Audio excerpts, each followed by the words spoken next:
From Lions Clubs International, this is LQ, Lions Quarterly. Now, the fourth in our series of Centennial videos, Growth and Expansion.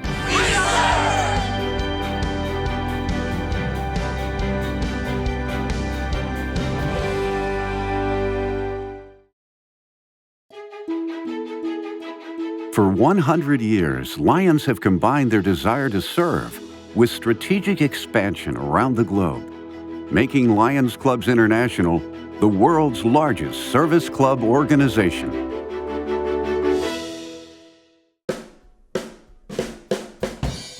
Lions Clubs International was founded in 1917 with 800 members in 9 U.S. states. Lions appealed to businessmen who wanted to network and serve their communities. The standard embraced in the principles of Lionism attracts men of the finest caliber, who have the will to do and the means with which to build. Many clubs, including the Denver Club, grew quickly. It began with 53 members in 1917. 2 years later, membership climbed to 200. Melvin Jones dispatched field reps to focus on forming new clubs. One of the most successful reps was G.M. Cunningham. He organized nearly 100 clubs in just a few years. By 1920, Lions expanded to 23 U.S. states and became international, with the Border Cities Lions Club in Windsor, Canada. 4 years later, membership grew from 6,400 to 36,000 and reached all 48 U.S. states. The first club launched outside North America was in Tianjin, China in 1926. Theodore Semang, an American practicing law in China, organized the club with the help of businessmen from China, Europe, the U.S., and Japan. In 1927, Lions established the Nuevo Laredo Lions Club in Mexico and a club in Havana, Cuba.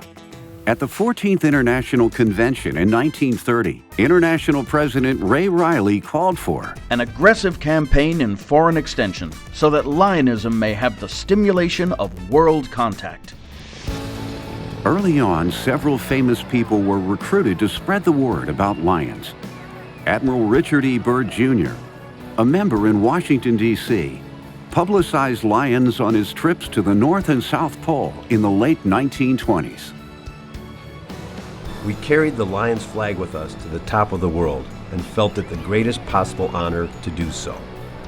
Later, another famous aviator and an honorary Lion, Amelia Earhart, became the first person to fly nonstop from Los Angeles to Mexico City, where Lions were holding their international convention.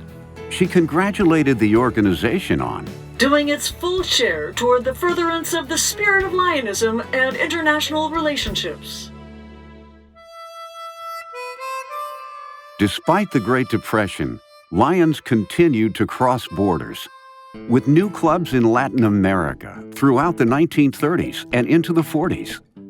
We're developing at the rate of about a club a day. You'll find them in some phase of activity for the community, state, and nation. After World War II, Lions crossed oceans and political divides. The Lions had the high ideals that could appeal to a group of young men just returning from the battlefronts with a worldwide vision. A group of young men active, energetic, enthusiastic, the doers of the earth. In 1947, Lions expanded beyond their wildest dreams, becoming the world's largest service club organization. New clubs were chartered in Australia, Europe, and Asia. By 1950, there were more than 400,000 members in 31 countries. Lionism is a tremendous force. As Lions, we are all going far beyond our political boundaries, building up a brotherhood among the citizens of our several countries. Lions chartered clubs in South America, Europe, Africa, the Middle East, and South Asia in the early 1950s. President Edgar M. Elbert called it the beginning of the glory years. By 1957, Lions reached all 7 continents, with the launch of a club of scientists at a research station in Antarctica. Our association now has clubs in 91 countries or geographic areas of the free world. Lions in Pennsylvania organized the first Leo Club at Abington High School in 1957. Within 10 years, Leo Clubs became an international program, offering youth the opportunity to serve and develop leadership skills. To me, it was the only service organization at school that I really wanted to be in because it was the only one that did anything that I really thought I'd like to do. Birgitta Akestam, a Leo in Sweden in 1972, dreamed of becoming a lion, but she couldn't because she was a woman. At the state convention that year, her father Sten asked the question, why couldn't we allow our women into our clubs? It took a long time.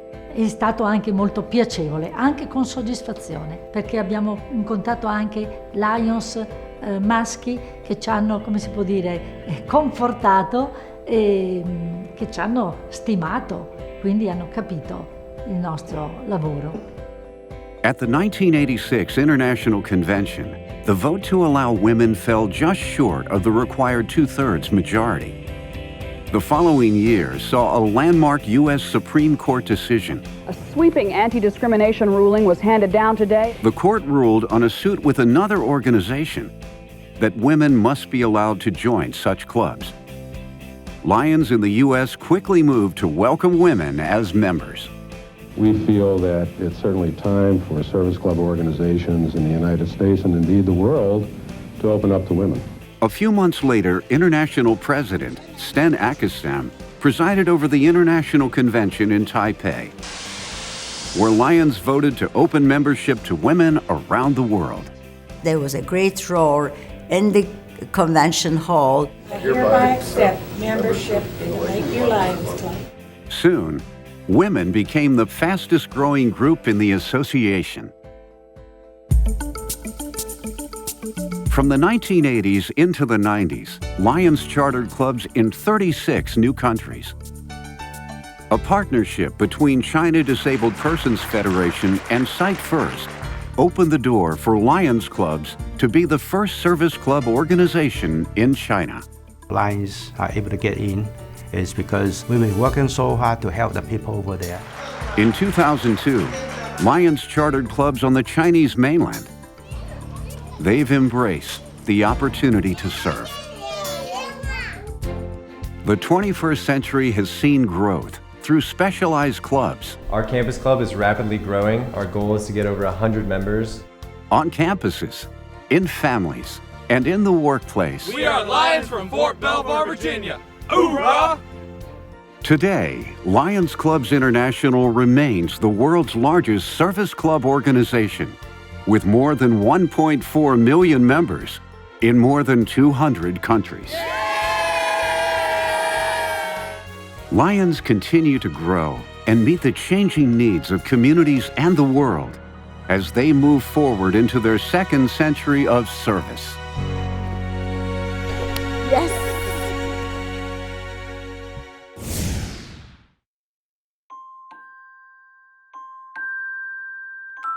Everybody has pennies somewhere in their house, whether it's in a drawer, in a jar, or under the sofa cushion, or in their car.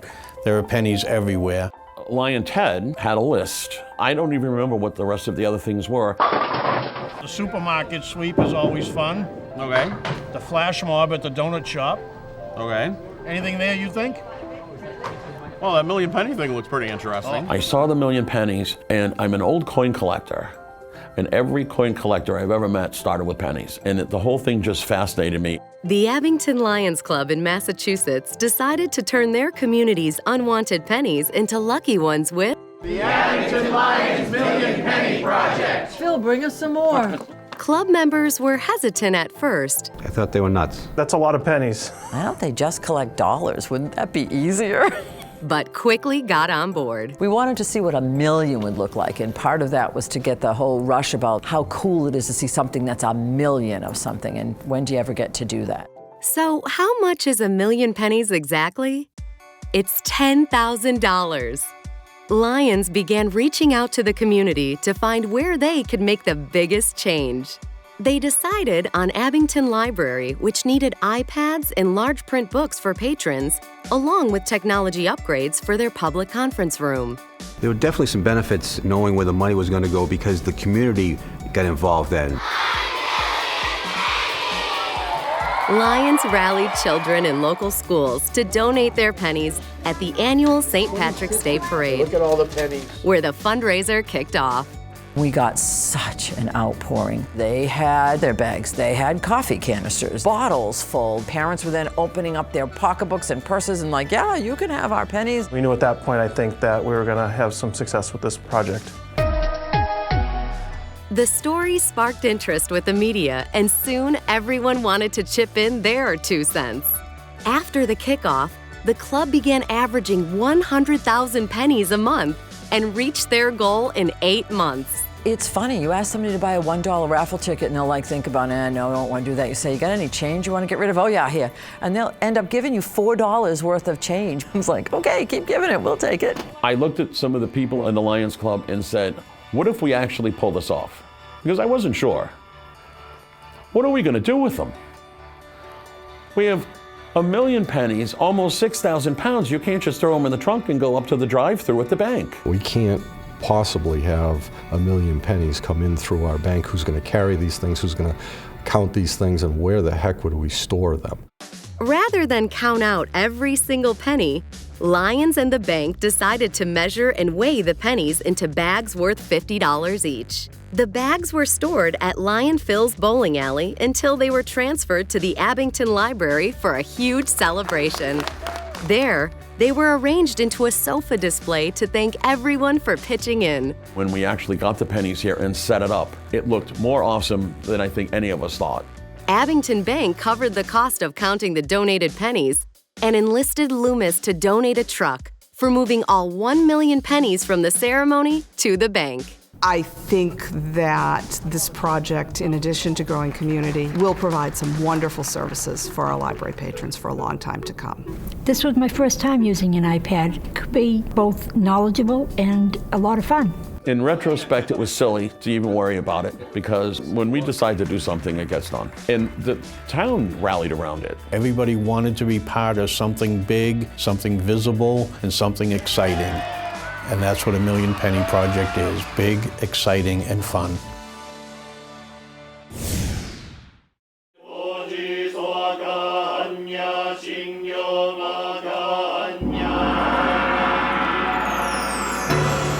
Japan, a country where beauty and order, tradition and serenity come together. And this June, Lions will come together here for the 99th Lions International Convention. I would like to welcome all Lions members from the world to come to Fukuoka. Fukuoka is one of the largest cities in Japan. Rich in history and culture, there are many sights to explore. It's known for its food, ramen noodles, hot pots, and fresh fish. People in Tokyo even say that the sushi in Fukuoka tastes much better than Tokyo. The convention is the best way to get a taste of Lions International pride.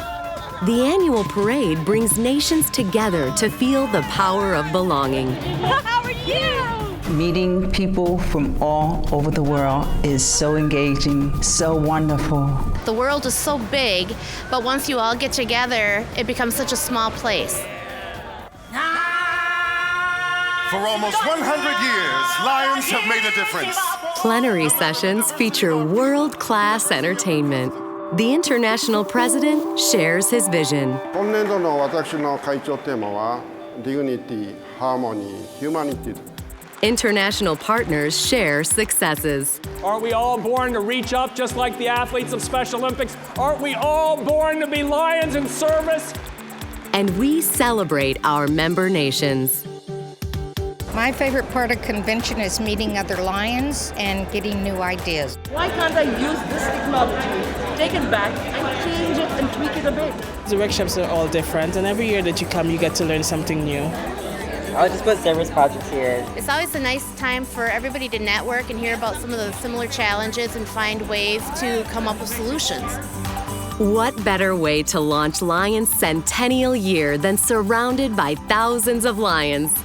Don't miss the excitement at the International Convention, June 24th through 28th in Fukuoka, Japan.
Send your story suggestions to lq@lionsclubs.org. Be sure to like and share LQ on social media. LQ is available on our website, YouTube, iTunes, and DVD.